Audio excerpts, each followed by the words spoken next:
ಹೇಳಪ್ಪ, ಎಲ್ಲಿಂದ ಫೋನ್ ಮಾಡ್ತಿರೋದು? ಸರ್ ಹತ್ತನಿಂದ ಸರ್. ಎಲ್ಲಿಂದ? ಹತ್ತನೇ ಸರ್. ತಣಿ, ಏನು ಮಾಡ್ಕೊಂಡಿರೋದು? ಸರ್ ಕಾಲೇಜ್ ಹೋಗ್ತೀವಿ. ಏನು ಸ್ವಲ್ಪ ಜೋರ ಮಾತಾಡಪ್ಪ, ಇಲ್ಲಾಂದರೆ ಫೋನ್ ಕಟ್ ಆಗುತ್ತೆ. ಸರ್ ಕಾಲೇಜ್ ಹೋಗ್ತೀವಿ, ಕಾಲೇಜ್. ಕಾರ್ಯಕ್ರಮ ನೋಡ್ತೀರಾ? ಹಾಂ ಸರ್ ನೋಡ್ತೀವಿ. ಹೆಂಗೆ? ಹೇಳಪ್ಪ, ಯಾವ ಮಾತನ್ನು ಹಂಚ್ಕೊಳ್ಬೇಕು? ಸರ್ ನಾನು ಒಂದು ಮದುವೆ ಆಗಿರೋ ಹುಡುಗಿನ ಲವ್ ಮಾಡ್ತಾ ಇದ್ದೆ. ಅವಳು ನನ್ನ ತುಂಬಾ ಲವ್ ಮಾಡ್ತಾ ಇದ್ದ ಸರ್. ಆಮೇಲೆ ನನಗೆ ಅದು ತಪ್ಪು ಅಂತ ಗೊತ್ತಾಯ್ತು. ಆಮೇಲೆ ಈಗ ನಾನು ಅವ್ರನ್ನ ನೆಗ್ಲೆಕ್ಟ್ ಮಾಡ್ತಾ ಇದ್ದೀನಿ. ಏನ ಜೋರ ಸ್ಪಷ್ಟವಾಗಿ ಹೇಳಪ್ಪ.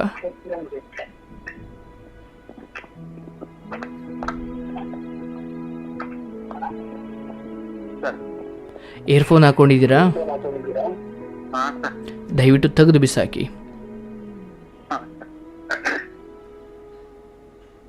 ಸರ್, ಅದು ತಪ್ಪು ಅಂತ ಗೊತ್ತಾದ್ಮೇಲೆ ನಾನು ಅವಳನ್ನ ತುಂಬಾ ನೆಗ್ಲೆಕ್ಟ್ ಮಾಡ್ತಾ ಇದ್ದೀನಿ. ಆದ್ರೂ ಅವ್ರಿಗೆ ಮೆಸೇಜ್ ಮಾಡ್ಬೇಡ, ಏನು ಮಾಡ್ಬೇಡ ಅಂತ ತುಂಬಾ ಬೇಡ್ತಾ ಇದ್ದೀನಿ. ಈಗ ನನಗೆ ಮೊದಲಿಂದ ಹೇಳಪ್ಪ, ನೀನು ಹೇಳಿದ್ದು ಯಾವುದೂ ಕೇಳಿಸ್ಲಿಲ್ಲ. ಸರ್ ನಾನು ಮದ್ವೆ ಆಗಿರೋ ಹುಡುಗಿನ ಲವ್ ಮಾಡ್ತಾ ಇದ್ದೆ, ಅವಳು ನನ್ನ ತುಂಬಾ ಲವ್ ಮಾಡ್ತಾ ಇದ್ಲು. ಆಮೇಲೆ ನಂಗೆ ಅದು ತಪ್ಪಂತ ಗೊತ್ತಾದ್ಮೇಲೆ ನಾನು ಅವಳನ್ನ ನೆಗ್ಲೆಕ್ಟ್ ಮಾಡಕ್ ಸ್ಟಾರ್ಟ್ ಮಾಡಿದೆ. ಆಮೇಲೆ ಅವಳು ಹಾಗೆ ಮೆಸೇಜ್ ಮಾಡ್ತಾ ಇದ್ದಾಳೆ ಸರ್. ಆದ್ರೆ ಅವಳು ನನ್ನ ತುಂಬಾ ಲವ್ ಮಾಡ್ತಾ ಇದ್ದಾಳೆ. ನನಗೆ ಏನ್ ಮಾಡ್ಬೇಕು ಅಂತ ಗೊತ್ತಾಗ್ತಾ ಇಲ್ಲ ಸರ್. ಯಾವಾಗ ಶುರುವಾಗಿದ್ದು? ಸರ್ 1 year ಆಯ್ತು ಸರ್. ಹೇಗೆ ಶುರುವಾಯಿತು? ಸರ್ ಹಾಗೆ ಮೊದ್ಲೇ ಅವ್ರಿಗೆ ನನ್ ಮೇಲೆ ಕ್ರಶ್ ಇತ್ತು. ಹಾಗೆ ಮದ್ವೆ ಆಗೋಣ ಮೆಸೇಜ್ ಮಾಡ್ತಾ ಮಾಡ್ತಾ ಹಂಗೆ ಪ್ರೀತಿ ಹುಡ್ತು ಸರ್. ಅಂದರೆ ಅವ್ರು ನಿಮಗೆ ಪರಿಚಯ ಆಗಿದ್ದು ಮದುವೆ ಆದಮೇಲೆ? ಹಾ ಸರ್, ಪರಿಚಯ ಆಗಿದ್ದು ಮದ್ವೆ ಆದ್ಮೇಲೆ. ಅಂದರೆ ಅವ್ರಿಗೆ ಮದುವೆ ಆದಮೇಲೆ? ಹಾ ಸರ್, ಅವ್ರಿಗೆ ಮದ್ವೆ ಆದ್ಮೇಲೆ. ಆ್ಯಂಡ್ ಪರಿಚಯ ಆದಾಗ ಅವ್ರು ಇನ್ನೊಬ್ಬರು ಸ್ವತ್ತು ಅಂತ ಗೊತ್ತಾದಾಗ ಪರಿಚಯ ಮಾಡ್ಕೊಳ್ಬೇಕಾದ್ರೆ ಅದು ತಪ್ಪಲ್ಲ, ಬಟ್ ಅದಕ್ಕೂ ಮೀರಿದ ಒಂದು ವಿಚಾರ ಇಲ್ಲೇನೋ ಮುಂದೆ ಹೋಗ್ತಿರ್ಬೇಕಾದ್ರೆ ಅಲ್ಲಿ ಎಲ್ಲೋಗಿತ್ತು ಬುದ್ಧಿ? ಸರ್ ಫ್ರೆಂಡ್ ಅಂತಾನೆ ಮೆಸೇಜ್ ಮಾಡ್ತಾ ಇದ್ದೆ, ಅದು ಮೆಸೇಜ್ ಮಾಡ್ತಾ ಮಾಡ್ತಾ ಪ್ರೀತಿಯಾಗಿ ಬದಲಾಯ್ತು ಸರ್. ಅಲ್ಲ ಸರ್, ಈಗ ಫ್ರೆಂಡ್ ಅಂತ ಮಾಡ್ತಿದ್ರಿ ನಿಜ, ಬದಲಾಯಿತು ಅಂತ ನೀವು ಹೇಳಿದಷ್ಟು ಈಸಿ ಇಲ್ಲ. ಅಂಥದ್ದೇನೋ ಅಲ್ಲಿ ಬದಲಾಗೋದಕ್ಕೆ ನೀವು ಒಂದು ಕೆಲವು ಪದಗಳನ್ನ ಬಳಸಿರ್ತೀರ, ಬಟ್ ನಿಮಗೂ ಗೊತ್ತಿರುತ್ತೆ ಇದು ಯಾವುದೋ ಒಂದು ಹಂತವನ್ನು ಮೀರಿ ಹೋಗ್ತಾ ಇದೆ ಅಂತ. ಬಟ್ ಆ ಸಮಯದಲ್ಲಿ ನೀವು ಹೇಳಲಿಲ್ವ ಬುದ್ಧಿ ಅವ್ರಿಗೆ? ಬುದ್ಧಿ ಹೇಳೋ ಟೈಮಲ್ಲಿ ನಾನು ಇರಲ್ಲ ಸರ್. ಓ, ಸ್ವತಃ ನಿಮ್ಮ ಒಪ್ಪಿಗೆಯಲ್ಲೇ ಆಗಿದ್ದು ಅಲ್ವಾ ಅದು? ಹಾಂ ಸರ್. ಬಟ್ ಈಗ ಸಮಸ್ಯೆ ಏನು? ಸರಿ, ಅವ್ರು ನನ್ ತಪ್ಪಂತ ನಂಗೆ ಅರ್ಥ ಆಗ್ತಿಲ್ಲ ಸರ್. ಈಗ ಅವಳು ನನ್ನ ತುಂಬಾ ಲವ್ ಮಾಡ್ತಾ ಇದ್ದಾಳೆ, ಆದ್ರೆ ಅವಳು ನಂಗೆ ಮೆಸೇಜ್ ಮಾಡ್ತಾ ಇದ್ದಾಳೆ, ಆದ್ರೆ ನಾನು ಅವಳಿಗೆ ಪ್ರೀತಿಯಿಂದ ಮಾತಾಡ್ಸಕ್ ಆಗ್ತಿಲ್ಲ ಸರ್. ಅವಳನ್ನ ತುಂಬಾ ನೆಗ್ಲೆಕ್ಟ್ ಮಾಡ್ತಾ ಇದ್ದೀನಿ. ಒಳ್ಳೇದೇ ಆಯ್ತಲ್ಲ, ಈಗಲಾದ್ರೂ ಬುದ್ಧಿ ಬಂದಿದೆಯಲ್ಲ, ಖುಷಿ ಪಡು ಸರ್. ಆದ್ರೆ ಅವಳು ತುಂಬಾ ನಂಬ್ಕೋತಾ ಇದ್ದಾಳೆ. ಈಗೇನು ಮಾಡಬೇಕು ಅವ್ರ ಹತ್ರ ಈಗ? ಅದಕ್ಕೆ ಸರ್ ಏನ್ ಮಾಡ್ಬೇಕು ಅಂತ ತಿಳಿತಾ ಇಲ್ಲ. ಈ ಕಡೆ ಅಲ್ಲಪ್ಪ, ನಿನ್ನ ದೃಷ್ಟಿಯಲ್ಲಿ ಹೇಳಪ್ಪ, ಈಗ ಏನು ಮಾಡಬೇಕಪ್ಪ? ಸರ್ ಬಿಡ್ಬೇಕು ಸರಿ. ಬಿಟ್ಟಿದೆಯಲ್ಲ ಮತ್ತೆ. ಆದ್ರೆ ನನ್ನಿಂದ ಯಾರೋ ಒಂದು ಮನ್ಸು ನೋವಾಗುತ್ತಾ ಇಲ್ಲ ಅಂತ ಒಂದು ಗಿಲ್ಟ್ ಕಾಡ್ತಾ ಇರ್ತಾರೆ. ಓಹೋ, ಇಷ್ಟು ಒಳ್ಳೆತನ ಇದೆಯಾ ನಿಮ್ಮಲ್ಲಿ? ಇದನ್ನ ಯಾರಾದರೂ ಒಳ್ಳೆತನ ಅಂತ ಕರೀತಾರಾ? ಹೇಳಪ್ಪ. ಹಾ ಸರ್. ನಿಮ್ಮಿಂದ ಯಾರಿಗೂ ನೋವಲ್ಲ, ಇದನ್ನು ಹೇಗೆ ಮುಂದುವರಿಸಿದ್ರೆ ಆ ಹುಡುಗಿ ಬದುಕು ಹೇಗೋ ಬಿಟ್ಬಿಡೋಣ, ಆದರೆ ನಿನ್ನ ಬದುಕು 3 ಬಟ್ಟೆ ಹಾಕ್ಬಿಡುತ್ತೆ. ನಾಚಿಕೆ ಆಗಲ್ವ ನಿಮ್ಮ ಬದುಕಿಗೆ? ಆ್ಯಂಡ್ ಯಾವುದೋ ಮದುವೆ ಆಗಿರೋ ಹುಡುಗಿ, ಯಾರೋ ಬೇರೆಯವ್ರ ಸ್ವತ್ತು ಎಲ್ಲವೂ ಗೊತ್ತಪ್ಪ. ಆ್ಯಂಡ್ ಇವತ್ತಿರೋ ಈ ಬುದ್ಧಿ ಅವತ್ತೂ ಇತ್ತು, ಆದರೆ ನಿನಗೆ ಯಾವುದೋ ಒಂದು ಮೋಹ, ನಿಂದು ಯಾವುದೋ ಒಂದು ಸುಖ, ಅದಕ್ಕೆ ಬಲಿಯಾಗಿ ನೀನು ಒಪ್ಪಿಗೆ ಕೊಟ್ಟೆ ಮುಂದುವರಿಸಿದ್ರಿ. ಆ್ಯಂಡ್ ಇವತ್ತು ಯಾರ್ದೋ ಬದುಕನ್ನು ಕೇಳಿ ನಿನಗೆ ಗೊತ್ತಾಗ್ತಿದೆ ಇದು ತಪ್ಪು ಅಂತ. ಆ್ಯಂಡ್ ಇನ್ಫ್ಯಾಕ್ಟ್ ಒಮ್ಮೆ ಯೋಚನೆ ಮಾಡು, ಇದೊಂಚೂರು ಆಚೆ ಬತ್ತು ಅಂದರು ಎಲ್ಲಿಗೆ ಹೋಗುತ್ತೆ ಗೊತ್ತಾ ನಿನ್ನ ಬದುಕು? ಆ್ಯಂಡ್ ನೀನು ಎಂಥ ಜಿಮ್ ಬಾಡಿ ಇದ್ದರೂ ಕೂಡ ಅಥವಾ ಎಂಥ ಶಕ್ತಿಶಾಲಿ ಆದರೂ ಕೂಡ ಇದ್ರ ಮುಂದೆ ನೀವೆಲ್ಲ ನಿಲ್ಲಲ್ಲ. ಯಾಕಂದರೆ ಅನೈತಿಕ ಅನ್ನೋ ಒಂದು ವಿಚಾರ ಎಂತಹ ದೊಡ್ಡವರನ್ನೇ ಮನಗಿಸ್ಬಿಟ್ಟಿದೆ ಇಲ್ಲಿ, ಹೌದಲ್ವಾ? ಅದೇ ಥರ ಆ ಹುಡುಗಿ 1000 ಹೇಳಲಿ, ಇಲ್ಲಮ್ಮ ನೀನು ಬೇರೆಯವ್ರ ಸ್ವತ್ತು, ಈಗ ನಾನು ಸ್ನೇಹದಿಂದ ಮಾತಾಡ್ಬೋದು, ಬಟ್ ನಿನ್ನ ಮಾತು ಬರೀ ಸ್ನೇಹದಲ್ಲಿಲ್ಲ, ಅದೇನೋ ಬೇರೆ ಇದೆ, ಹಾಗಾಗಿ ನಾನು ಇದನ್ನು ಮುಂದುವರ್ಸೋಕೆ ತಯಾರಿಲ್ಲಮ್ಮ ಅಂತ ಅವತ್ತು ನೀನು ಹಿಂಗೆ ಹೇಳಿಬಿಟ್ಟಿದ್ರೆ ನಿನ್ನ ಬಗ್ಗೆ ನಿನಗೆ ಹೆಮ್ಮೆ ಬರ್ತಾಯಿತ್ತು, ಹೌದಲ್ವಾ? ಅವತ್ತು ನೀವು ಅದನ್ನು ಮಾಡಲಿಲ್ಲ. ಯಾಕೆ ಮಾಡಲಿಲ್ಲ? ಹೇಗೋ ನಡ್ಕೊಂಡು ಹೋಗಲಿ ಬಿಡು ಅಂತ ನೀವು ಅಂದ್ಕೊಂಡ್ರಿ. ಆ್ಯಂಡ್ ಮುಂದೆ ಇದು ಎಲ್ಲಿಗೆ ಹೋಗಿ ತಲುಪ್ಬೋದು. ಒಂದು ಸಾರಿಗ ನಾನು ಯಾಕೆ ಬಹಳ ಕಠೋರವಾಗಿ ಕೆಲವೊಂದು ವಿಚಾರ ಹೇಳ್ತೀನಿ ಅಂದರೆ, ಇಲ್ಲಿ ಬಲವಾಗಿ ನೀವು ಮಾಡಿರೋದು ತಪ್ಪು ಅಂತ ಮಾತ್ರ ಗೊತ್ತಾಗಬಾರ್ದು. ಇದು ಮುಂದೆ ಹೋದರೆ ಎಲ್ಲಿಗೆ ಹೋಗಿ ತಲುಪುತ್ತೆ ಅನ್ನೋದ್ರ ಬಗ್ಗೆ ನಿಮಗೆ ಅರಿವಿರಬೇಕು. ಆ್ಯಂಡ್ ನಿಮ್ಮ ತಂದೆ ತಾಯಿಯಿಂದ ಹಿಡಿದು ಅರ್ಥಾತ್ ನಿಮ್ಮ ಕುಟುಂಬದಿಂದ ಹಿಡಿದು ನಿಮ್ಮ ವೈಯಕ್ತಿಕ ಬದುಕು ಎಲ್ಲ ಬಹುಶಃ ಬೀದಿಗೆ ಬರದೇ ಇರ್ಬೋದು, ಆದರೆ ಮನುಷ್ಯನಿಗೆ ಒಂದು ಆತ್ಮಗೌರವ ಅಂತ ಇರುತ್ತಲ್ವ. ನಿಮ್ಮ ತಂದೆ ತಾಯಿ ಗೌರವದ ಆಧಾರದ ಮೇಲೆ ನಿಮ್ಮನ್ನು ಒಂದು ದಿವಸ ಹಸ್ಕೊಂಡು ಮಲ್ಕೊಂಡ್ರು ಅವ್ರು ಯಾರ ಹತ್ರ ಬೇಡ ಬದುಕನ್ನು ನಡೆಸಿಲ್ಲ. ಬಟ್ ಒಬ್ಬ ಮಗನಾಗಿ ಏನಾದರೂ ಮಾಡ್ತೀಯಾ, ಒಳ್ಳೇದು ಮಾಡು. ಏನಾದರೂ ಮಾಡ್ತೀಯಾ, ಅವ್ರ ತಲೆ ಎತ್ತಿ ನಡೆಯುವಂತಹ ಕೆಲಸ ಮಾಡು.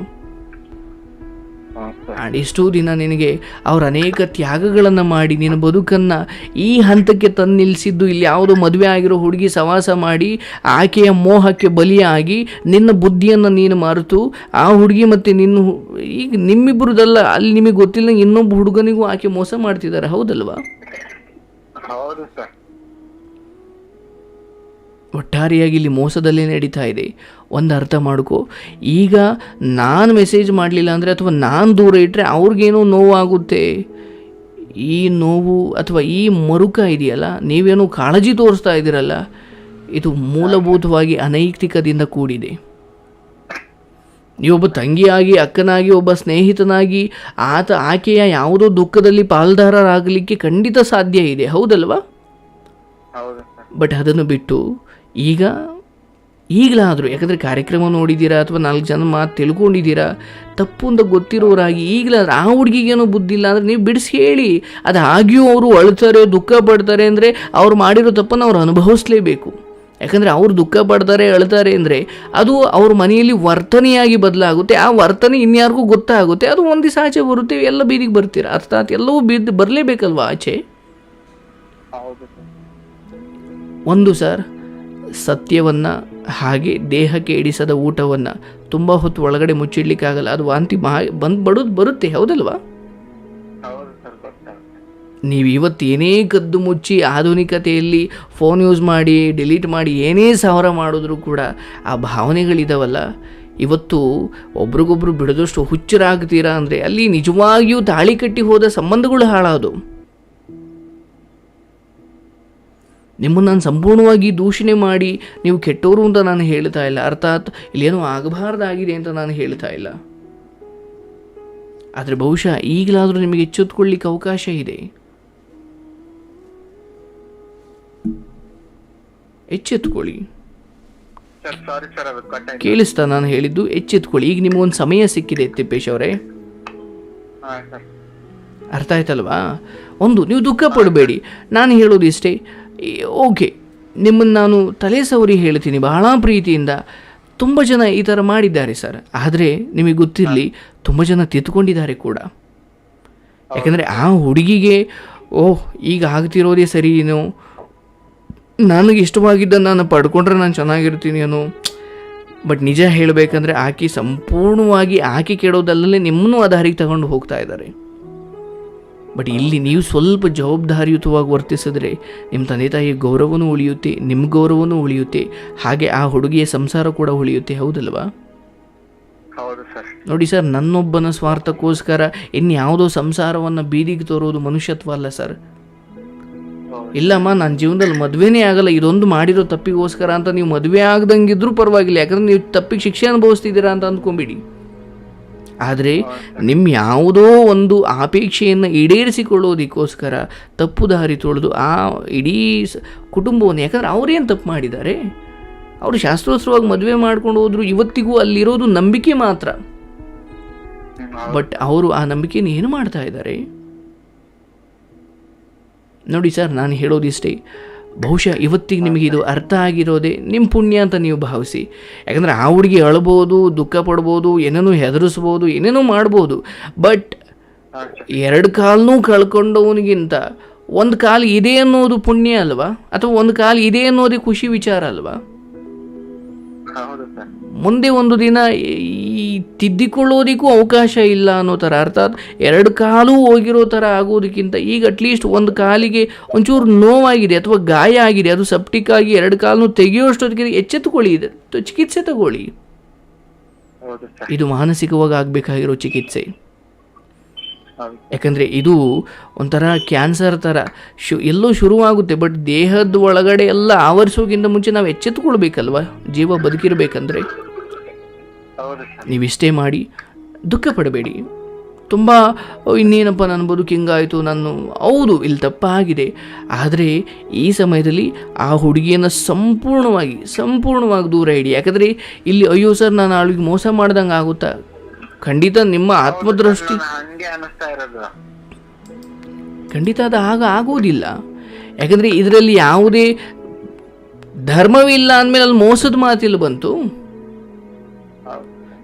ನಿಮ್ಮ ದೃಷ್ಟಿಯಲ್ಲಿ ನಿಮ್ಮ ಆಸೆಗಳನ್ನ ಈಡೇರಿಸ್ಕೊಳ್ಳೋದಕ್ಕೆ, ನಿಮ್ಮ ಮೆಸೇಜ್ಗಳಿಗೆ ರಿಪ್ಲೈ ಕೊಡೋದಕ್ಕೆ ಅದನ್ನೇ ಧರ್ಮ ಅಂದ್ಕೊಂಡ್ರೆ ಹೇಗದು? ಅದು ಧರ್ಮ ಅಲ್ಲ, ಅದು ಅನೀತಿಯ ಮಾರ್ಗದ ಮೂಲಕ ನೀವೇನನ್ನೇ ಪಡ್ಕೊಳ್ತೀನಿ ಅಂತ ಹೋದರೂ ಕೂಡ ಅದು ಸಿಗೋದಿಲ್ಲ. ಸಿಕ್ಕರೂ ಕೂಡ ಅದು ನಿಮ್ಮ ಹತ್ರ ಉಳಿಯೋದಿಲ್ಲ. ಯಾಕಂದರೆ ಅದು ನಿಮ್ಮದು ಅಲ್ವೇ ಅಲ್ಲ. ಅರ್ಥ ಆಯ್ತಾ? ಇಲ್ಲಿ ಯಾರು ಮೋಸ ಮಾಡ್ದಂಗಲ್ಲ. ಅವ್ರಿಗೆ ಗೊತ್ತಿಲ್ದಂಗೆ ನಿಮಗೆ ಮೋಸ ಮಾಡಿದ್ರೆ, ನೀವು ಗೊತ್ತಿಲ್ದಂಗೆ ಅವ್ರಿಗೆ ಮೋಸ ಮಾಡಿದ್ರಿ, ಇಬ್ರದ್ದು ಅಷ್ಟೇ ಪಾಲಿದೆ. ಹೌದಲ್ವಾ? ಹಾಗಾಗಿ ನಿಮ್ಮ ಪಾಲುಗಳನ್ನು ಅಲ್ಲಲ್ಲೇ ಇತ್ಯರ್ಥ ಮಾಡಿಕೊಂಡು ಈಗ ದೂರ ಆಗಬೇಡಿ. ಅಟ್ಲೀಸ್ಟ್ ಈಗ ಅವಕಾಶ ಇದೆ. ನಿಮ್ಮ ತಂದೆ ತಾಯಿ ಮುಖ ನೋಡಿ ಸರ್ ಒಮ್ಮೆ. ನೀವೇನೋ ಕೋಟ್ಯಾಧೀಶ ಆಗಿ ಅವರನ್ನು ಅರಮನೆಯಲ್ಲಿ ಇಡ್ತೀಯ ಅಂತ ಅವ್ರು ಕಾಯ್ತಾ ಇಲ್ಲ. ಅಟ್ಲೀಸ್ಟ್ ನನ್ನ ಮಗ ಒಂದು ಮದುವೆ ಆಗಿ ಮೊಮ್ಮಕ್ಕಳು ಆಟ ಆಡಿಸೋ ಸಮಯ ಬರುತ್ತೆ, ಅಟ್ಲೀಸ್ಟ್ ಅವನು 4 ಜನಕ್ಕೆ ಬೈಕ್ ಸಿಗ್ದಂಗೆ ಒಂದು ಬದುಕನ್ನು ಕಟ್ಕೊಳ್ತಾನೆ ಅಂತ ಕಾಯ್ತಾ ಇದ್ದಾರೆ. ಆ್ಯಂಡ್ ಅಷ್ಟೇ ಬದುಕನ್ನು ನೀವು ಬದುಕ್ತಾ ಇದ್ದೀರ ಕೂಡ. ಆದರೆ ಒಂದು ಅರ್ಥ ಮಾಡ್ಕೊಳ್ಳಿ, ನಾನು ಯಾವಾಗಲೂ ಹೇಳೋದು, ನೀವು ಒಂದು ಊಟಕ್ಕೆ ಕೂತಿದ್ದೀರಾ, ಊಟದಲ್ಲಿ ಒಂದು 20 ತುತ್ತಿದ್ದಾವೆ ಅಂದ್ಕೊಳ್ಳಿ. ಆ 20 ತುತ್ತಲ್ಲ, ಯಾವುದು 15ನೇ ತುತ್ತಿನಲ್ಲಿ ವಿಷ ಇತ್ತು ಅನ್ನೋದಾದರೆ, 15ನೇ ತುತ್ತಲ್ಲಿ ವಿಷ ಇತ್ತು ಅಂತ ಭಾವಿಸ್ತಿರೋ, ಇಡೀ ಊಟವನ್ನೇ ವಿಷ ಅಂತ ಭಾವಿಸ್ತಿರೋ? ಅಂದರೆ ಹಾಗಾಗಿ ಇಲ್ಲಿ ಯಾವ ತುತ್ತಿನಲ್ಲಿ ವಿಷ ಇತ್ತು ಅನ್ನೋದಕ್ಕಿಂತ ಇಡೀ ಊಟವನ್ನೇ ವಿಷ ಅಂತ ಪರಿಗಣಿಸಬೇಕಾಗುತ್ತೆ. ಅದೇ ಥರ ನಿನ್ನ 199 ಸರಿ ಇದ್ದರೂ ಕೂಡ ಒಂದು ತಪ್ಪು ಅಂತಲೇ ಇಲ್ಲಿ ಭಾವಿಸಲಾಗುತ್ತೆ. ಅರ್ಥ ಆಯ್ತಲ್ವಾ? ಹೇಗೆ ಒಂದು ತುತ್ತಲ್ಲಿ ಯಾವ ತುತ್ತಲ್ಲಿ ವಿಷ ಇತ್ತು ಅಂತ ಲೆಕ್ಕ ಹಾಕಿ ಕುಳಿತುಕೊಳ್ಳೋದಿಲ್ವೋ, ಅದೇ ಥರ ಯಾವಾಗ ಇವನು ತಪ್ಪು ಮಾಡ್ದ ಅನ್ನೋದೇ ಮುಖ್ಯ ಆಗುತ್ತೆ ಹೊರತು ಅದರ ಹಿಂದೆ ಏನು ಒಳ್ಳೆ ಥರ ನಡ್ಕೊಂಡಿದ್ದ ಅದು ಮುಖ್ಯ ಆಗೋದೇ ಇಲ್ಲ ಈ ಸಮಾಜದಲ್ಲಿ. ಇವನ್ ಈ ಜಾಗೃತಿಯಲ್ಲಿ ನಾನು ಸದಾ ಇರ್ತೀನಿ ಸರ್. ಯಾಕಂದರೆ ಇಷ್ಟೆಲ್ಲ ಹೇಳುವನಾಗಿ ನಾನು ಒಂದು ತಪ್ಪು ಸಿಗಾಕೊಂಡ್ರು ಅರ್ಧ ಬಿಡ್ತಾರೆ, ನನಗೆ ಅದ್ರ ಬಗ್ಗೆ ಅರಿವಿದೆ. ಬಟ್ ನಿಜ ಏನಂದರೆ ಈ ಎಲ್ಲ ಹೊಗಳಿಕೆ ತೆಗಳಿಕೆ ಇದೆಲ್ಲವನ್ನು ಮೀರಿ ನಾವು ಯೋಚನೆ ಮಾಡ್ತೀವಿ. ಯಾರ ಹೊಗಳಿಕೆ ಯಾರ ತೆಗಳಿಕೆ ಖಂಡಿತ ನಮ್ಮನ್ನು ಮಾನಸಿಕವಾಗಿ ಅಲುಗಾಡಿಸ್ಲಿಕ್ಕೆ ಸಾಧ್ಯ ಇಲ್ಲ. ಆದರೆ ನಾನು ನಿಮಗೆ ಹೇಳೋದು, ಇಲ್ಲಿ ಸರ್ ನಾನು ಇದೊಂದು ತಪ್ಪು ಮಾಡಿದೆ ಅಂತ ನೀವು ಅನ್ನೋಂಗೆ ಇಲ್ಲ. ಯಾಕಂದರೆ ಇದು ಒಂದೇ ತಪ್ಪೇ ನಿಮ್ಮ ಇಡೀ ಜೀವನವನ್ನು ಉಲ್ಟಾ ಮಾಡಿಬಿಡುವ ಅಷ್ಟು ಶಕ್ತಿ ಇದೆ ಇದಕ್ಕೆ. ನಾನು ಎಲ್ರಿಗೂ ಹೇಳೋದಿಷ್ಟೇ, ಒಂದು ಗಂಡಾದರೂ ಎಚ್ಚೆತ್ಕೊಳ್ಬೇಕು, ಇಲ್ಲ ಹೆಣ್ಣಾದರೂ ಎಚ್ಚೆತ್ಕೊಳ್ಬೇಕು. ಇಬ್ಬರೂ ಕೂಡ ಒಮ್ಮೆಲೆ ತಪ್ಪು ದಾರಿಲಿ ಹೋಯ್ತೀನಿ ಅಂತ ಗೊತ್ತಿದ್ದು ಮಾಡೋದಿದೆಯಲ್ಲ, ಅದು ನಿಮ್ಮ ಯಾವುದೋ ಆಸೆಯನ್ನೇ ಈಡೇರಿಸಿಕೊಳ್ಳೋದಕ್ಕೆ ನೀವಿಬ್ಬರೇ ಸತ್ಯವನ್ನೇ ಅಥವಾ ಸುಳ್ಳನ್ನೇ ಸತ್ಯ ಅಂದ್ಕೊಂಡ್ರೆ, ಅಧರ್ಮವನ್ನೇ ಧರ್ಮ ಅಂದ್ಕೊಂಡ್ರೆ. ಯಾಕಂದರೆ ನಿಮಗೆ ಯಾವುದು ಸರಿ ಅನಿಸುತ್ತೋ ಅದೇ ಸತ್ಯ. ಅವತ್ತು ಹಂಗೆ ಆಗಿದ್ದಲ್ವ ಶುರುವಿನಲ್ಲಿ. ನಿಮಗೆ ಗೊತ್ತಿತ್ತು ಯಾವುದು ಸತ್ಯ, ಯಾವುದು ಅಸತ್ಯ, ಯಾವುದು ಧರ್ಮ, ಯಾವುದು ಅಧರ್ಮ ಅಂತ. ಬಟ್ ನಿಮಗೆ ಯಾವುದು ಇಷ್ಟನೋ ಅದು ಅಧರ್ಮ ಧರ್ಮ ಆಗೋಯ್ತು, ಸುಳ್ಳು ಸತ್ಯ ಆಗೋಯ್ತು. ಯಾಕಂದರೆ ಅದು ನಿಮಗೇನು ಸುಖ ಕೊಡುತ್ತಲ್ಲ ಅದಕ್ಕೆ. ಸ್ಟಾರ್ಟಿಂಗ್ ಅಲ್ಲಿ ನಮ್ಗೆ ಇದಾಗುತ್ತೆ ಅಂತ ಗೊತ್ತೇ ಆಗಲಿಲ್ಲ ಸರ್. ನಾವು ಜಸ್ಟ್ ಫ್ರೆಂಡ್ಸ್ ತರ ಇದ್ದೀವಿ.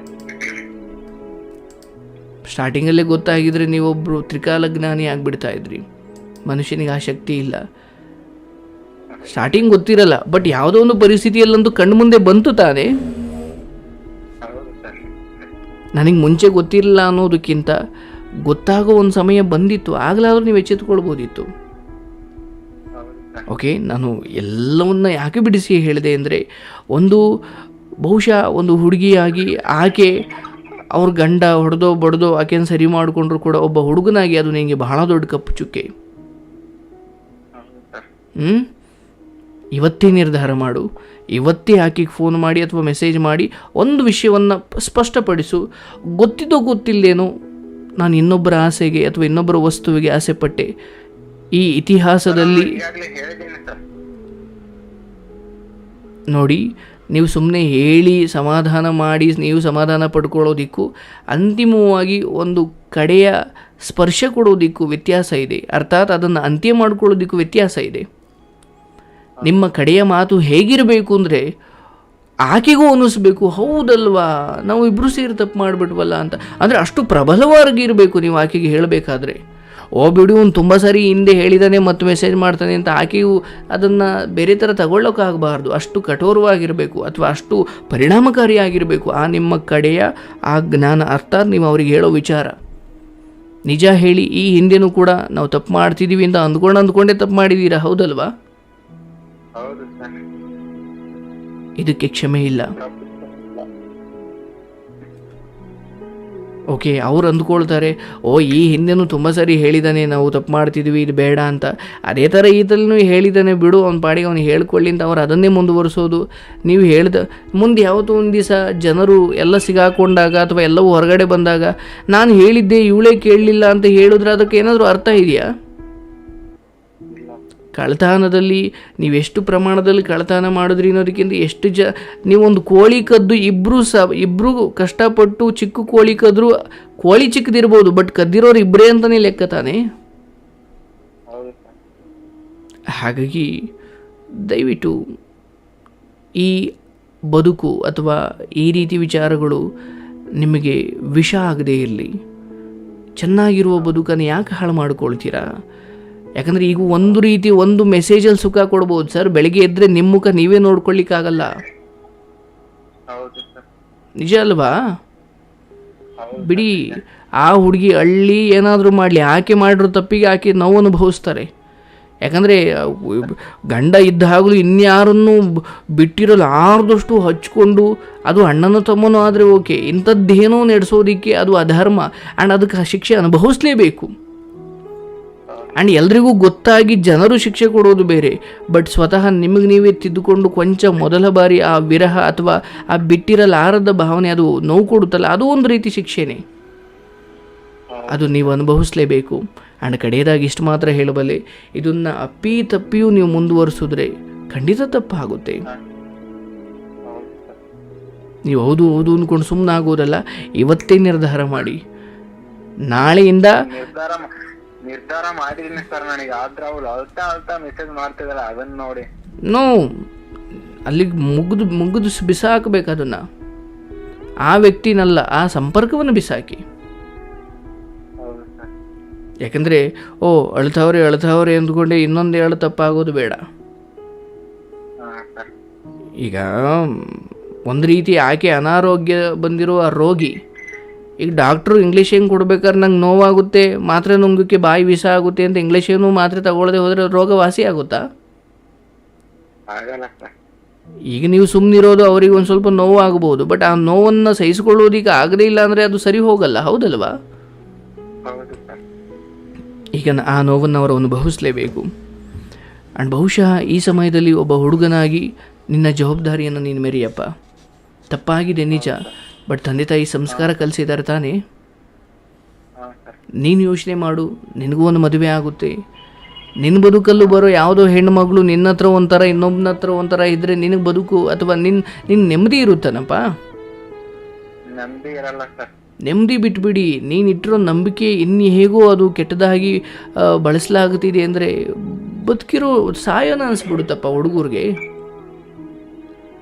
ಯಾಕಂದರೆ ಕಟ್ಕೊಂಡ ಹೆಂಡತಿ ಅಥವಾ ಇಷ್ಟಪಟ್ಟು ಪಡ್ಕೊಂಡವರು ಹಿಂಗೆಲ್ಲ ಇದ್ದಾರೆ ಅಂತ ಗೊತ್ತಾದಾಗ ದುಃಖ ಆಗುತ್ತೋ ಇಲ್ವೋ ಯಾವುದೇ ಆಗಲಿ ಗಂಡಸಿಗೆ.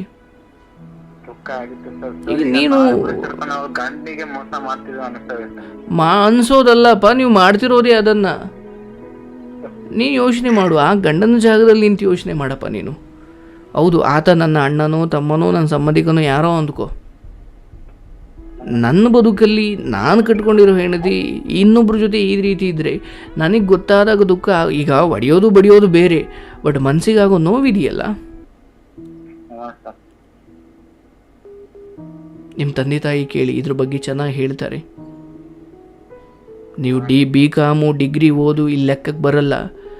ಸಂಬಂಧಗಳನ್ನು ಅಥವಾ ಇನ್ನೊಬ್ಬರು ವಸ್ತುವನ್ನು ಹೇಗೆ ನೋಡಬೇಕು, ಯಾವುದಕ್ಕೆ ಆಸೆ ಪಡಬೇಕು, ಯಾವುದಕ್ಕೆ ಆಸೆ ಪಡಬಾರ್ದು, ಯಾರು ನಮ್ಮವರು ಯಾರು ನಮ್ಮವರಲ್ಲ, ಯಾವ ಮೋಹಗಳು ನಮ್ಮನ್ನು ಸುಟ್ಟು ಭಸ್ಮ ಮಾಡ್ತವೆ, ಶುರುವಿನಲ್ಲಿ ಸುಖ ಕೊಡೋ ಕೆಲವು ವಿಚಾರಗಳು ಅಂತ್ಯದಲ್ಲಿ ನಮಗೆ ಸ್ಮಶಾನದಲ್ಲಿ ತಾಂಡೋಗಿ ಇಡೋ ಥರ ಮಾಡ್ತವೆ. ಇದೆಲ್ಲವನ್ನು ಅರ್ಥ ಮಾಡ್ಕೊಳ್ಳೋದೇ ಜ್ಞಾನ. ನಿಮ್ಮ BCom ಡಿಗ್ರಿ ನಿಮಗೇನೋ ದುಡ್ಡು ಕೊಡ್ಬೋದು ಅಷ್ಟೇ. ಈಗ ನೋಡಿ, ನಿಮಗೆ ನಾಳೆ ಬೆಳಿಗ್ಗೆ ಕೋಟಿ ರೂಪಾಯಿ ಕೊಡ್ತೀನಿ ಅಂದರೂ ಕೂಡ ನೀವು ಮಾಡಿರೋ ಈ ಕೆಲವೊಂದು ಅನೈತಿಕ ದಾರಿ ಇದೆಯಲ್ಲ, ಇದು ನಿಮಗೆ ನೆಮ್ಮದಿ ಕೊಡೋಕೆ ಸಾಧ್ಯನಾ? ನೋಡಿ ಸರ್, ನೀವು ಆಚೆಗಿನ ಜನರೊಂದಿಗೆ, ಅರ್ಥಾತ್ ಕಾರು ಬಂಗ್ಲೆ ಹೆಣ್ಣು ಹೊನ್ನು ಮಣ್ಣು, ಈ ಸುಖಗಳಿಗೆ ಒಂದು ಕೊನೆ ಅಂತ ಇದೆ ಸರ್. ಆದರೆ ನಿಮ್ಮ ಒಳಗಡೆ ನೀವೆಲ್ಲಿವರೆಗೂ ಸತ್ಯದಲ್ಲಿ, ಎಲ್ಲಿವರೆಗೂ ಧರ್ಮದ ಹಾದಿಯಲ್ಲಿ, ಎಲ್ಲಿವರೆಗೂ ನಿಮಗೆ ನೀವು ಪ್ರಾಮಾಣಿಕರಾಗಿ ಬದುಕುತ್ತೀರಾ, ಅದು ನಿರಂತರವಾದ ಆನಂದ. ಅದೇ ಆತ್ಮಾನಂದ. ನಿನ್ನ ಆತ್ಮವೇ ನಿನ್ನ ಬಗ್ಗೆ ಹೆಮ್ಮೆ ಪಡಬೇಕು. ಈ ದೇಹದ ಬಗ್ಗೆ, ನಿನ್ನ ಚಟುವಟಿಕೆಯ ಬಗ್ಗೆ ಹೆಮ್ಮೆ ಪಡಬೇಕು. ಈ ದೇಹದಲ್ಲಿರೋ ಒಂದು ಆತ್ಮವಾಗಿ ನಾನು ಯಾವತ್ತೂ ಬೇರೆ ಹೆಣ್ಣಿಗೆ ಕೆಟ್ಟ ದೃಷ್ಟಿಯಲ್ಲಿ ನೋಡಲಿಲ್ಲ, ಅಥವಾ ಕೆಟ್ಟವರ ಆಸೆ ವಿಚಾರಗಳಿಗೆ ಆಸೆ ಪಡಲಿಲ್ಲ, ವಸ್ತುಗಳನ್ನು ಕದೀಲಿಲ್ಲ, ಅಥವಾ ಯಾರ್ದೋ ಬದುಕನ್ನು ಹಾಳು ಮಾಡಲಿಲ್ಲ. ಈ ಭಾವನೆಯಲ್ಲಿ ನಿನ್ನನ್ನು ನೀನು ಸಂತೋಷವಾಗಿಟ್ಕೊಳ್ಳಪ್ಪ. ಆ್ಯಂಡ್ ಇಷ್ಟೆಲ್ಲ ಆದಮೇಲೆ ನಿಮಗೆ ಗೊತ್ತಿರುತ್ತೆ ಯಾವುದು ನಿಜವಾಗ್ಲೂ ಮನುಷ್ಯನಿಗೆ ಬೇಕಾಗಿರೋದು, ಯಾವುದು ನೆಮ್ಮದಿ. ಮನುಷ್ಯ ಮೊದಲು ಅರ್ಥ ಮಾಡಿಕೊಳ್ಬೇಕು, ನಾನು ಇವತ್ತು ಯಾವುದೋ ದೇಹ ಸುಖಕ್ಕೆ ಅಥವಾ ಇನ್ಯಾವುದೋ ಕಾಣದ ಒಂದು ಸುಖಕ್ಕೆ ಬಲಿಯಾದರೆ ನಾಳೆ ನಾನೇ ಬಲಿಯಾಗ್ತೀನಿ ಅನ್ನೋದನ್ನು ಕನಿಷ್ಠ ಪಕ್ಷ ಆತ ಅರ್ಥ ಮಾಡಿಕೊಳ್ಬೇಕು. ಓಕೆ, ಈ ಬದುಕಲ್ಲಿ ನಿಮ್ಮ ಜೀವನಕ್ಕೆ ಯಾಕೆ ಇದು ಬಂದಿದೆಯೋ ನನಗೆ ಗೊತ್ತಿಲ್ಲ, ಬಟ್ ಇದೊಂದು ಭಾಳ ದೊಡ್ಡ ಅನುಭವ. ನಿನ್ನ ಜವಾಬ್ದಾರಿ ಇಷ್ಟೇ. ಈಗ ನೀನು ಒಂದು ಹಾದಿಯಲ್ಲಿ ಅಥವಾ ಒಂದು ರೀತಿಯಲ್ಲಿ ತಪ್ಪು ದಾರಿಗೆ ಬಂದಿದೀಯ ನಿಜ, ಬಟ್ ಈಗ ನೀನು ಆ ಹುಡುಗನನ್ನು ರಕ್ಷಿಸಬೇಕು. ಓಕೆ, ಒಂದು ಮಾತು ಅರ್ಥ ಮಾಡ್ಕೊಳ್ಳಿ, ನೀವು ಬಯಸಿದ್ದು ಈ ಕ್ಷಣದಲ್ಲಿ ಯಾವುದು ನಿಮಗೆ ಇಷ್ಟ ಆಗ್ತಿದೆ ಅದು ನಿಮ್ಮ ನಾಳೆಗೆ ಅದು ಹಿತ ಅಲ್ಲ. ಇದು ನಾನು ಈಗಲೇ ಹೇಳಿರ್ತೀನಿ, ಪದೇ ಪದೇ ಅರ್ಥ ಮಾಡ್ಕೊಳ್ಳಿ. ಈಗ ನಿಮಗೆ ಯಾವುದು ಇಷ್ಟ ಅನ್ನಿಸ್ತಾ ಇದೆ, ಇಷ್ಟ ಬೇರೆ ಹಿತ ಬೇರೆ, ಹೌದಲ್ವಾ? ನಿಮಗೆ ನಾಗಲಿಕಾಯಿ ಇಷ್ಟ ಇಲ್ಲದೆ ಇರ್ಬೋದು, ಬಟ್ ದೇಹಕ್ಕೆ ಹಿತ, ಹೌದಲ್ವಾ? ಬಡವರ ಮನೆಯ ಸಂಸ್ಕಾರವಂತ ಹೆಣ್ಣು ನೋಡಲಿಕ್ಕೆ ಸುಂದರವಾಗಿಲ್ಲದೆ ಇರೋ ಕಾರಣಕ್ಕೆ ಇಷ್ಟ ಇಲ್ಲದೆ ಇರ್ಬೋದು, ಬಟ್ ಸಂಸಾರದ ಸುಖಕ್ಕೆ ಹಿತ, ಹೌದಲ್ವಾ? ಹಾಗಾಗಿ ನಿಮಗೆ ಇಷ್ಟ ಅನಿಸುವ ಎಲ್ಲ ವಿಚಾರಗಳು ಹಿತ ಆಗಿರಲಿಕ್ಕಿಲ್ಲ. ಸೊ ಈಗ ಆ ಹುಡುಗಿ ಇಷ್ಟ ಇರ್ಬೋದು, ಬಟ್ ಒಂದೇ ಮಾತಲ್ಲಿ ಹೇಳ್ತೀನಿ, ಅದು ನಿನಗೆ ಹಿತ ಅಲ್ಲ. ಬಿಡು, ಇವತ್ತೇ ಕೊನೆ ಮಾಡು. ಆಕೆ ಹತ್ತು ಕರೆದು ಏನೇ ಆಕೆಗೆ ಶಿಕ್ಷೆ ಕೊಡ್ಕೊಂಡ್ರು ಅದು ಆಕೆ ಮಾಡಿರೋ ತಪ್ಪಿಗೆ ಭಗವಂತ ಕೊಡ್ತಾ ಇರೋ ಶಿಕ್ಷೆ. ಯಾಕಂದರೆ ನಿನಗೆ ಇವತ್ತಾದರೂ ಈ ಅರಿವಿಗೆ ಬಂದಿದೆಯಲ್ಲ, ಇದು ನಿನ್ನ ಪುಣ್ಯ. ಇದೇನು ಅರ್ಥ ಮಾಡಿಕೊಂಡು ನೀನಾದರೂ ನಿನ್ನ ದಾರಿಯನ್ನು ಸರಿ ಮಾಡಿಕೊಂಡ್ರೆ ಯಥಾವತ್ ಆ ಹುಡುಗಿನೂ ಸರಿ ಹೋಗ್ತಾರೆ.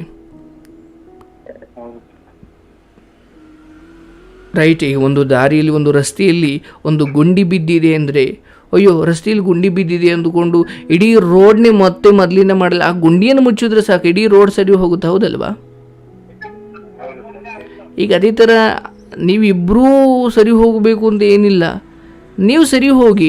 ಯಾವಾಗ ನಿಮ್ಮಿಂದ ಪ್ರತಿಕ್ರಿಯೆ ಹೋಗುವುದು ನಿಲ್ಲುತ್ತೋ ಸಹಜವಾಗಿ ಸ್ವಲ್ಪ ಸಮಯ ತೊಗೊಂಡು ಅವರು ಸರಿ ಹೋಗ್ತಾರೆ, ಹೌದಲ್ವಾ? ನೀವು ಆಕೆ ಬೇಜಾರಾಗ್ತಾರೆ ಅನ್ನೋ ಕಾರಣಕ್ಕೆ ರಿಪ್ಲೈ ಕೊಡೋದು ಅಥವಾ ಸಮಾಧಾನ ಮಾಡ್ಲಿಕ್ಕೆ ಹೋಗೋದು, ಏನೋ ಘನಂಧಾರಿ ಕೆಲಸ ಮಾಡಿರೋ ಥರ ಮತ್ತು ಅದನ್ನು ಸಮರ್ಥನೆ ಮಾಡ್ಕೊಳ್ಳೋದು, ಬಿಡು ಹೋಗಲಿ ಹಿಂಗೆ ಮುಂದುವರಿಯೋಣ, ಫ್ರೆಂಡ್ಸ್ ಆಗಿರೋಣ ಅನ್ನೋದು, ಇವೆಲ್ಲವೂ ನಿಮ್ಮನ್ನು ಒಳ್ಳೆತಕ್ಕಂತೂ ಕರ್ಕೊಂಡು ಹೋಗಲ್ಲ.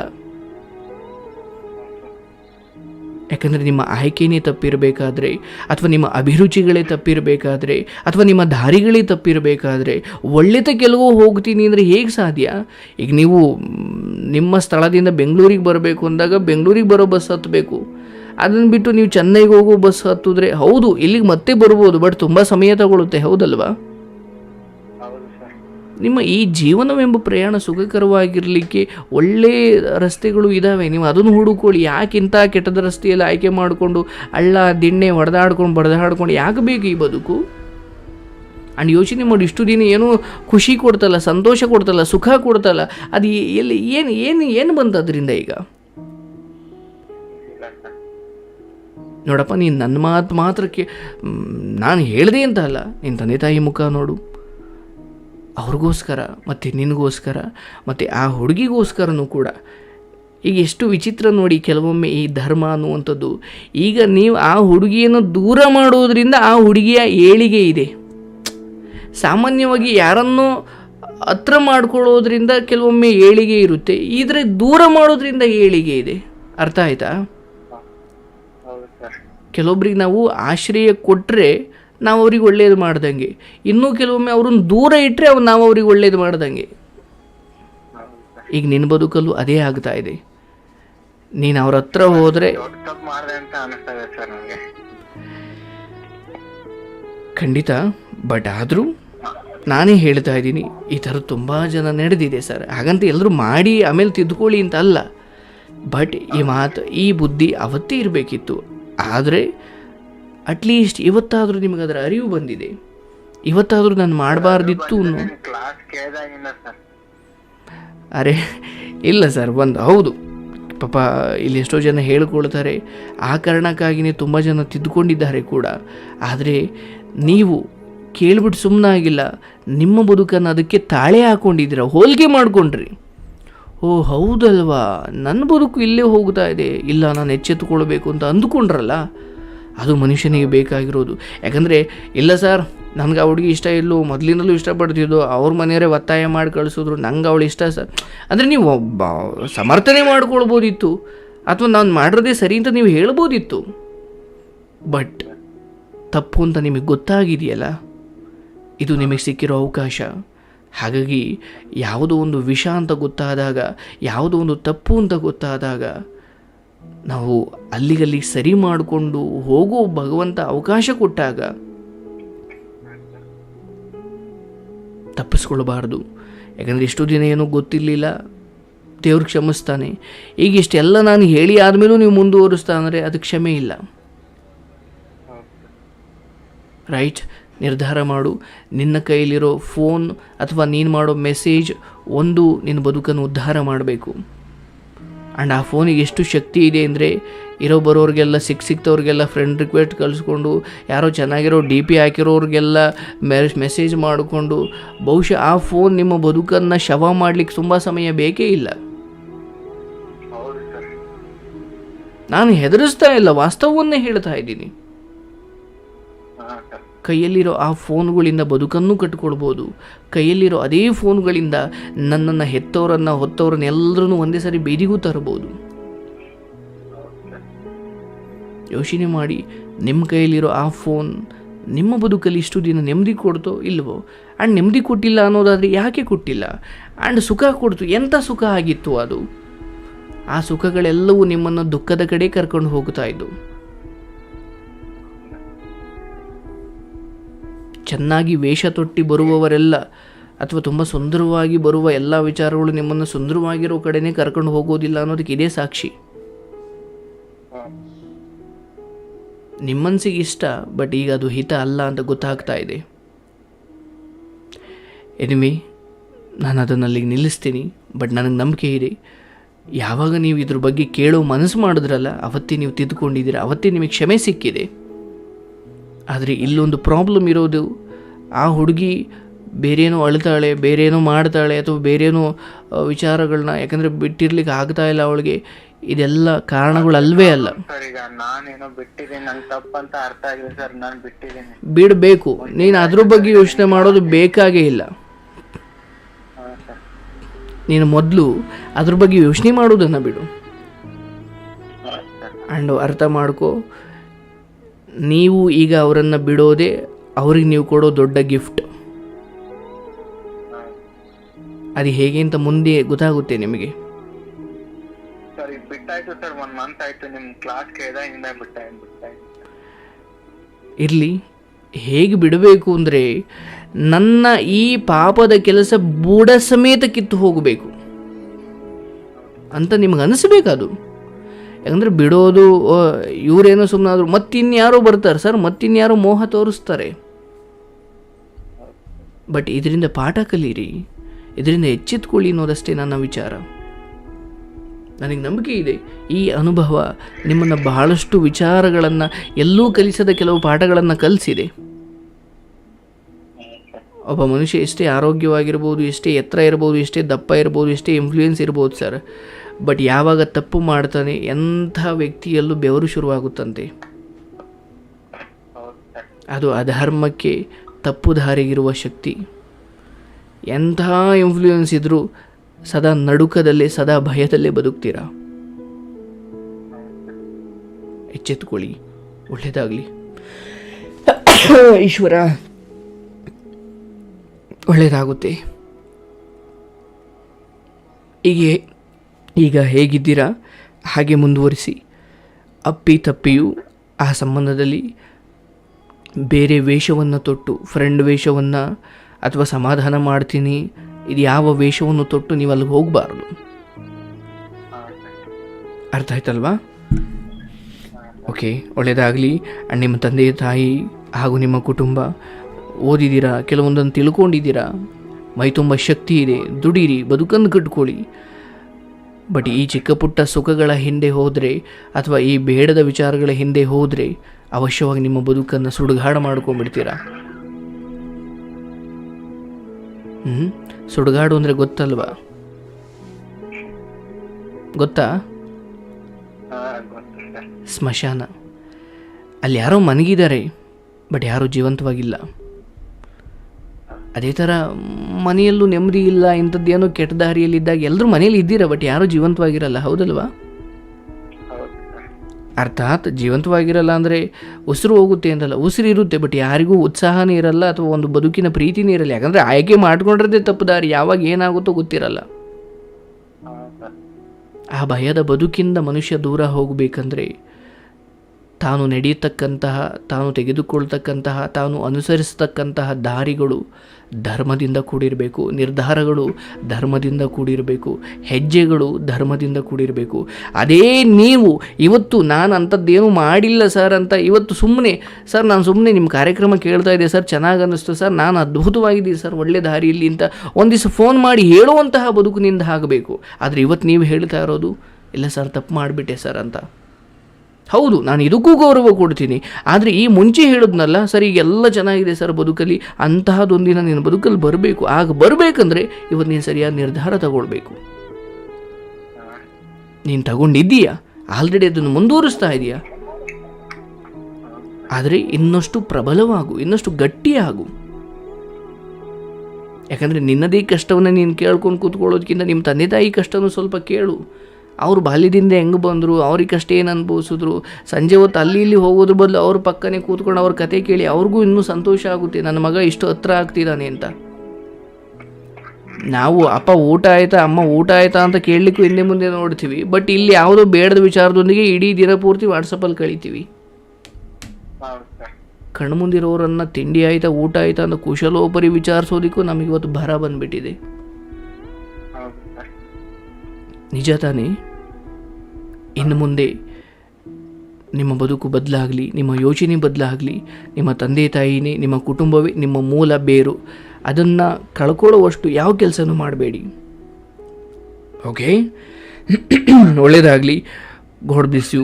ಐ ಥಿಂಕ್ ಇದರಿಂದ ದೂರ ಬಂದಿದ್ದೀರಾ.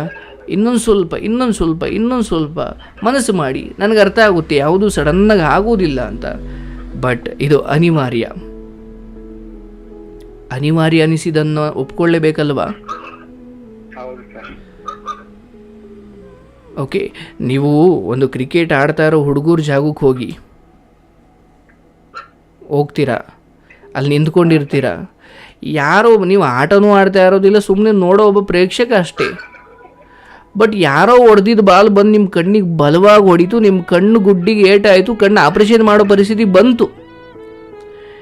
ಈಗ ನಾವು ಕಣ್ಣು ಹೊಡೆದಿದೆ ಆಪ್ರೇಷನ್ ಮಾಡಬೇಕು ಅಂತ ಗೊತ್ತು, ನಾವೀಗ ಅದನ್ನು ಮಾಡಬೇಕು. ಯಾಕೆ ಹೊಡೆದ್ರು ಯಾರು ಹೊಡೆದ್ರು ಅದು ಆಮೇಲೆ, ಬಟ್ ಇದನ್ನು ಒಪ್ಕೊಳ್ಳೇಬೇಕಲ್ವ ಆಪ್ರೇಷನ್ ಮಾಡಬೇಕು ಅನ್ನೋದನ್ನು. ಯಾರು ಹೊಡೆದ್ರು ಯಾಕೆ ಹೊಡೆದ್ರು ಅಂತ ನೋಡ್ಕೊಂಡು ಕೂತ್ಕೊಂಡ್ರೆ ಕಣ್ಣು ಹೋಗುತ್ತೆ. ಅದೇ ಥರ ಕೆಲವೊಂದು ಅನಿವಾರ್ಯಗಳನ್ನು ನಾವು ಒಪ್ಕೊಳ್ಬೇಕು. ಮಿಕ್ಕಿದ್ದೆಲ್ಲ ಆ ನಂತರ. ನಾನೀಗ ಅವಳನ್ನು ಬಿಡಬೇಕು, ನಾನು ಹೋಗ್ತಾ ಇರೋ ದಾರಿ ಸರಿ ಇಲ್ಲ, ಹೌದು ಈಗ ತಿದ್ದುಕೊಳ್ಬೇಕು, ಇದು ಅನಿವಾರ್ಯ, ಇದನ್ನು ಒಪ್ಕೊಳ್ಳಿ, ತಿದ್ದುಕೊಳ್ಳಿ. ಬದುಕನ್ನು ಚೆನ್ನಾಗಿ ಕಟ್ಕೊಳ್ಳಿ. ನಿಮ್ಮ ತಂದೆ ತಾಯಿ, ನಿಮ್ಮ ಗುರು ಹಿರಿಯರು, ನಿಮ್ಮ ಕುಟುಂಬ ಆ್ಯಂಡ್ ನಿಮ್ಮ ಬದುಕು ಆರೋಗ್ಯ ಚೆನ್ನಾಗಿ ನೋಡ್ಕೊಳ್ಳಿ. ಆ್ಯಂಡ್ ಎಷ್ಟು ನರಳಿದ್ದೀರಾ, ಎಷ್ಟು ತೊಂದರೆ ಅನುಭವಿಸಿದ್ದೀರಾ ಇದೊಂದು ತಪ್ಪಿನಿಂದಾಗಿ. ಅದಾಗಬಾರ್ದು ಜೀವನದಲ್ಲಿ. ಓಕೆ, ಒಳ್ಳೆಯದಾಗಲಿ. ಮತ್ತೆ ಏನೇ ಗೊಂದಲ ಇದ್ದರೂ ನೀವು ನನ್ನ ಜೊತೆ ಮಾತಾಡ್ಬೋದು. ಐ ಹೋಪ್ ಈ ಕಾರ್ಯಕ್ರಮದಿಂದ ಕೊಂಚವಾದರೂ ನಿಮ್ಗೆ ಉಪಯೋಗ ಆಗಿದೆ ಅಂತ ನಾನು ಭಾವಿಸ್ತೀನಿ. ಒಳ್ಳೆಯದಾಗಲಿ, ಆರೋಗ್ಯ ಚೆನ್ನಾಗಿ ನೋಡ್ಕೊಳ್ಳಿ. God bless you.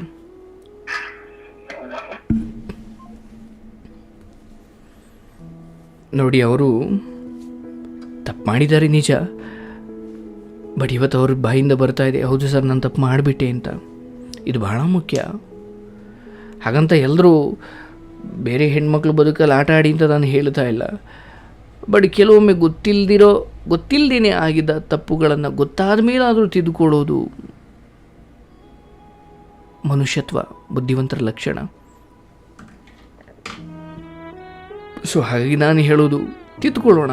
ಕೆಲವೊಂದು ವಿಚಾರಗಳನ್ನು ನಮ್ಮ ಕಂಟ್ರೋಲಲ್ಲಿ ಬಂದಾಗ, ನಮ್ಮ ಕಣ್ಮುಂದೆ ಕಂಡಾಗ ತಿದ್ದುಕೊಳ್ಳೋಣ. ಅಹಂಕಾರವನ್ನು ಬಿಡೋಣ, ನಾನತ್ವಗಳನ್ನು ಬಿಡೋಣ, ದುರಾಭಿಮಾನವನ್ನು ಬಿಡೋಣ.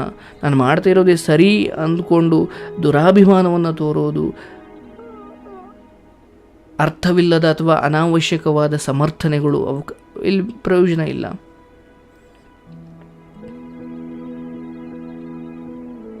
ಓಕೆ, ಒಳ್ಳೆಯದಾಗಲಿ. ಖಂಡಿತ ನೀವು ಚೆನ್ನಾಗಿರ್ತೀರ, ಯೋಚನೆ ಮಾಡಬೇಡಿ, ಎಲ್ಲವೂ ಸರಿ ಹೋಗುತ್ತೆ. ಬಟ್ ಈ ರಾತ್ರಿನೇ ಎಲ್ಲ ನಿರ್ಧಾರಗಳನ್ನ ಮಾಡಬೇಡಿ. ಈ ರಾತ್ರಿ ಕೊಂಚ ಕತ್ತಲು ಅಂತ ಅನ್ನಿಸ್ತಾ ಇರ್ಬೋದು, ನಾಳೆ ಬೆಳಗ್ಗೆ ಆಗುತ್ತೆ, ಎಲ್ಲವೂ ಸರಿ ಹೋಗುತ್ತೆ. ಓಕೆ, ನಾನು ನಿಮಗೆ ಮೋಟಿವೇಟ್ ಮಾಡ್ತಾ ಇಲ್ಲ, ನಿಮ್ಮ ತಪ್ಪುಗಳನ್ನು ನೇರವಾಗಿ ಹೇಳುವುದನ್ನು ಮಾಡಿದ್ದೀನಿ. ಆ್ಯಂಡ್ ಅದರಿಂದ ನೀವು ತಿದ್ದುಕೊಳ್ತೀರಾ ಅಂತ ನನಗೆ ನಂಬಿಕೆ ಇದೆ. ಆ್ಯಂಡ್ ಸ್ವತಃ ನೀವು ಆ ಕಾರಣಕ್ಕೋಸ್ಕರನೇ ಇಲ್ಲಿಗೆ ಬಂದಿದ್ರಿ. ಉಪಯೋಗ ಆಗಿದೆ ಅಂತ ನಾನು ಭಾವಿಸ್ತೀನಿ. ಒಳ್ಳೆಯದಾಗಲಿ, ನೊಂದುಕೊಳ್ಬೇಡಿ. ತಪ್ಪಾಗಿದೆ ನಿಜ, ತಿದ್ದುಕೊಳ್ಳಿ, ಬದುಕನ್ನು ಚೆನ್ನಾಗಿ ಕಟ್ಕೊಳ್ಳಿ. ಯಾರನ್ನು ದ್ವೇಷ ಮಾಡೋದು ಬೇಡ. ನಮ್ಮ ತಪ್ಪುಗಳನ್ನು ನಿಯತ್ತಾಗಿ ಒಪ್ಕೊಂಡಿದ್ದೀವಿ ಅನ್ನೋದಾದರೆ ಅದು ಭಗವಂತನೇ ನಿಮ್ಮ ಜೊತೆ ಇದ್ದಾನೆ ಅಂತ ಅರ್ಥ. ಒಳ್ಳೆಯದಾಗಲಿ.